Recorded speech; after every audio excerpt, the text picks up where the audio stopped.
प्रयत्न केला होता, नक्की झालंय काय, शेवटी त्याचं कारण सापडलं आणि ते कारण जे होतं ते धक्कात बसेल तुम्हाला ऐकून. असं कारण होतं भावांनो, कालच ट्रीटमेंट होती.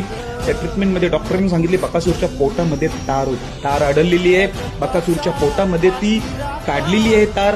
आता पूर्णपणे आपला बकासूर आज कव्हर झालेला आहे, रिकव्हर झालेला आहे, पूर्णपणे बरा झालेला आहे. सर्व बकासूर प्रेमींनी मागेच प्रार्थना केली होती की बकासूर आपला लवकरच बरा हो. मागे मी 2 दिवसाआधी व्हिडिओ देखील टाकली होती, तेव्हा देखील तुम्हाला सांगितलं होतं बकासूरचा स्पीड कमी काय येतोय. त्याला तो तर आजारी आहे एवढं निश्चित आहे, पण मालक शोधात आहेत कारण काय झाले, बकासूरला स्पीड कमी काय होते. त्याचं उत्तर कालच मिळालं, बकासूरच्या पोटामध्ये तार आढळली. खूप धक्का बसला होता कालच ऐकून. काल मी खरं तर रात्री व्हिडिओ टाकणार होतो पण टाकली नाही. कालच ही धक्का बसला, पण तार ती काढलेली आहे. आता पूर्णपणे आपला बकासूर बरा आहे. बकासूर प्रेमींच्या आशीर्वादामुळे, सर्वांचा आशीर्वाद होता बकासूरला, त्यामुळे आता पूर्णपणे आपला बकासूर बरा आहे.